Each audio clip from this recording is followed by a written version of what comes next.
Back to Heat Digest. Help me out in welcoming the newest member of Heat Digest, Manuel.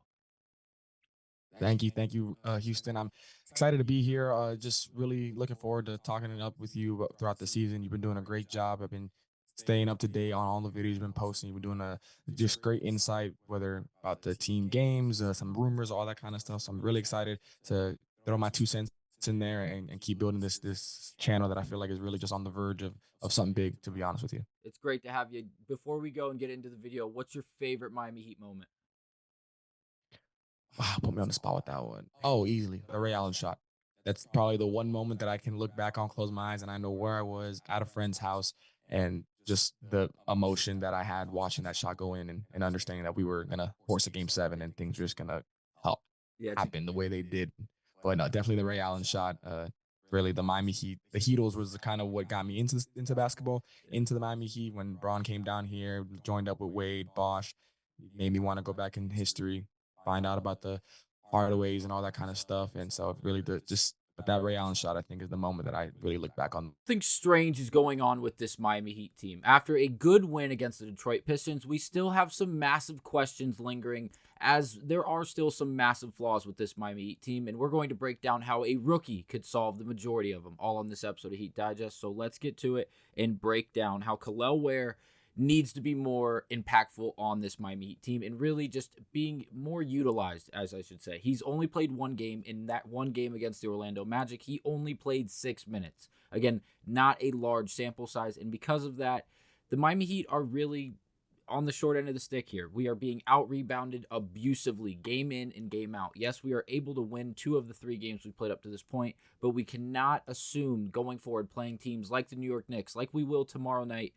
in Miami, we desperately need to be able to rebound at a higher clip.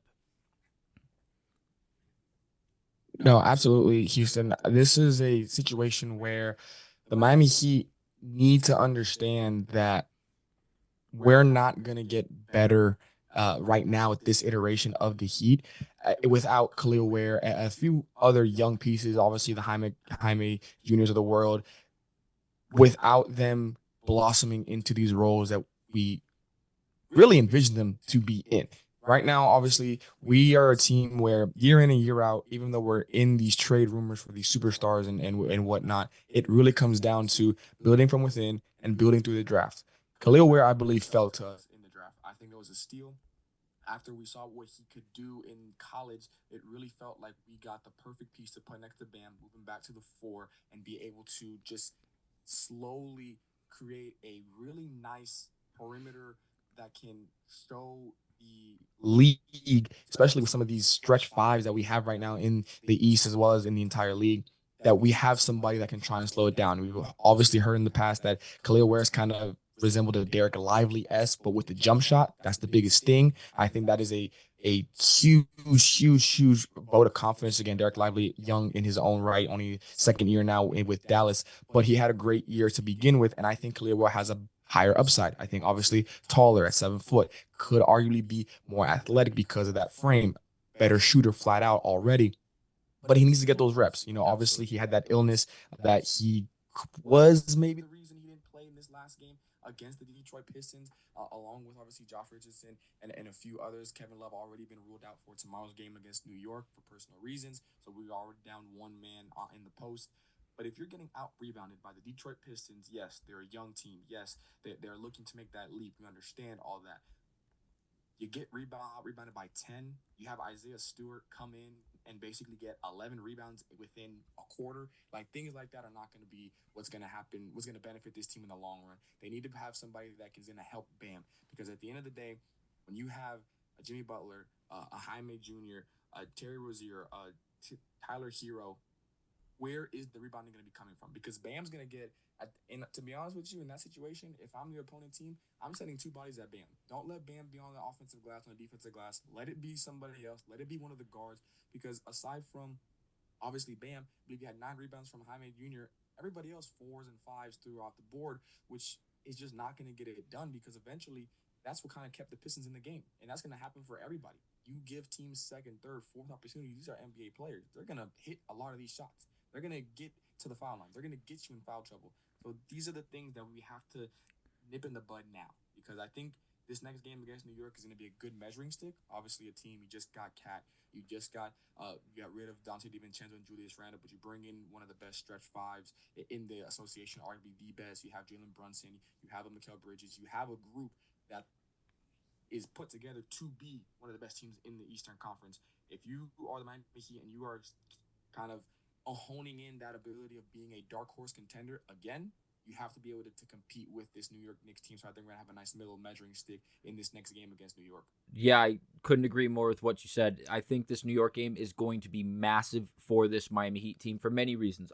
Obviously, to see where does this Miami Heat offense really sit? Are we going to have to funnel it through Bam Adebayo, allow him to play the point forward a bit more? Are we going to feed him on the post and play the inside out game? Obviously, this Miami Heat team throughout the entirety of the NBA preseason, they were playing, the shot was either coming from inside the paint or from outside the 3-point line. I think we only attempted a handful of twos throughout the entirety that weren't obviously layups or dunks from inside the painted area throughout the entirety of those 4 games from the starters exclusively is who I'm referring to, obviously. But again, there's a specific way this Miami Heat team wants to play. And obviously, like we were speaking about earlier, I think Kel'el Ware could be really one of the biggest pieces to really help and really push the needle for this Miami Heat team to be able to unlock not only the offensive capabilities, but again, the defensive abilities as well. With Bam Adebayo being the anchor, because that's who he is to this Miami Heat team. Obviously, he means so very much on the offensive end with his ability to set screens, catch the pick and pop pass, make a mid-range jump shot, or get to the basket, obviously, and finish strong. And the new addition of the 3-point shot is obviously still a threat there. But if we add Kel'el Ware, the defensive capabilities are then skyrocketed because Bam Adebayo, who is a great wing defender, as we have seen watching Miami Heat basketball for 5 years now, he's been very good, not only as an interior presence, but as an exterior presence. If Kel'el Ware can move into that center position, move Bam to the power forward position, first of all, our interior defense is going to be just so frightening. I don't know how anyone is even going to think to consider a shot inside the painted area with 2 legitimate 7-footers with a ridiculous wingspan protecting the rim. It is going to help us wonders. And then to talk about the rebounding. We are awful on the boards. It's bad. It's really, really bad up to this point. Yes, we're only 3 games in. That one of the losses, our only loss up to this point, was an ass whooping. There's no way around it to the in-division rival in the Orlando Magic. We have to be better, and rebounding will be the biggest key for this Miami Heat team without a doubt. Obviously, that's the box score. Here are the team stats from the Detroit Piston game. We were out-rebounded by 10. It is not going to get it done. We mentioned earlier, Isaiah Stevens had 11 rebounds in the first 10 minutes of this game.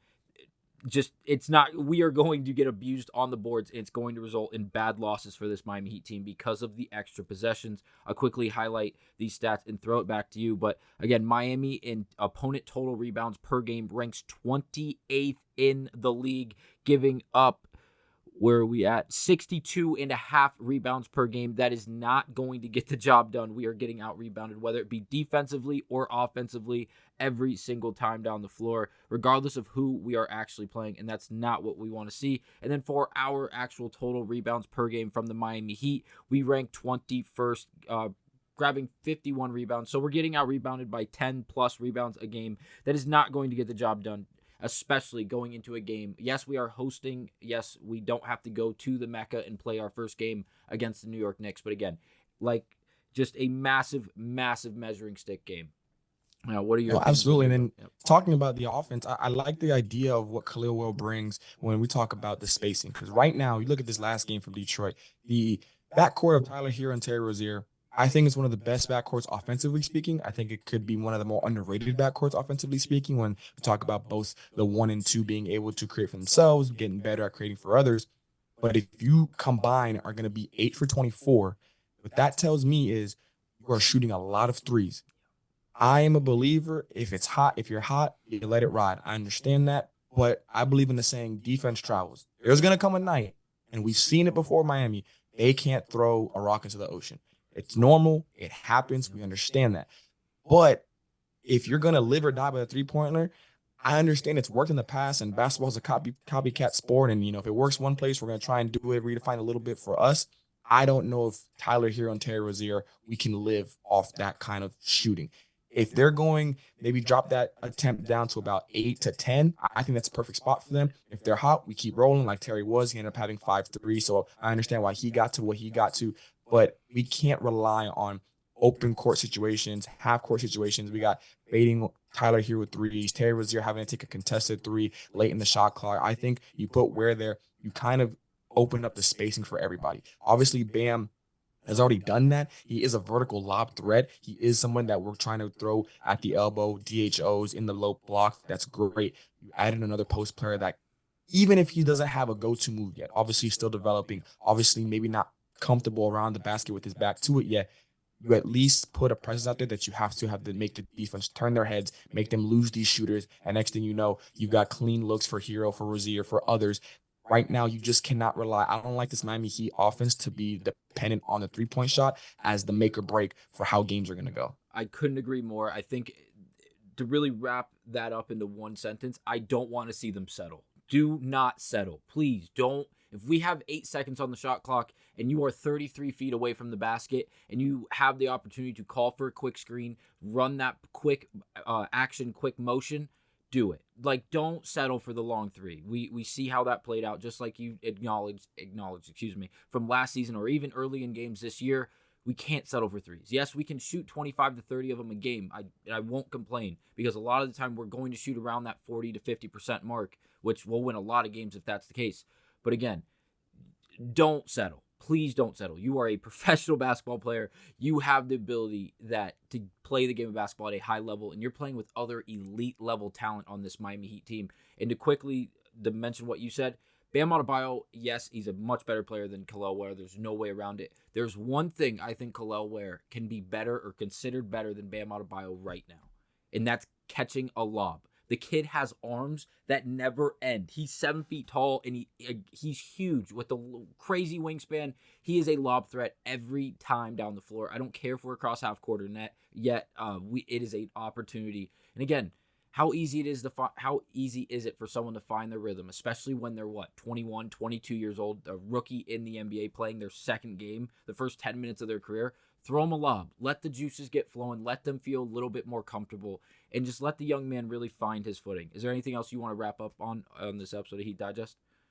No, I think we've hit on every point. Again, we don't think Kel'el Ware is the secret lock that's going to turn his team from a dark horse contender to one of the East powerhouses. We understand that at best, even if everybody hits their ceiling, Miami is probably the fourth best team, fifth best team in the conference. But we also understand what this Heat culture can do, what they have done in the playoffs. And for me, I just want to see them out of the play-in. If we can get out of the play-in by that time of the year, I consider that our successful regular season. I like where we're going in the playoffs, and we're good to go. So obviously, it's a long way to go, but through the first 3 games, I've seen some good, I've seen some bad. I think the bad, though, is manageable, and that's the best kind of bad you would want to have at this point in the season, already just 3 games in. Absolutely. And that will be it for this episode of Heat Digest. Thank you guys for watching. Check us out on the next videos coming up. There'll be a bunch, but thank you guys for watching.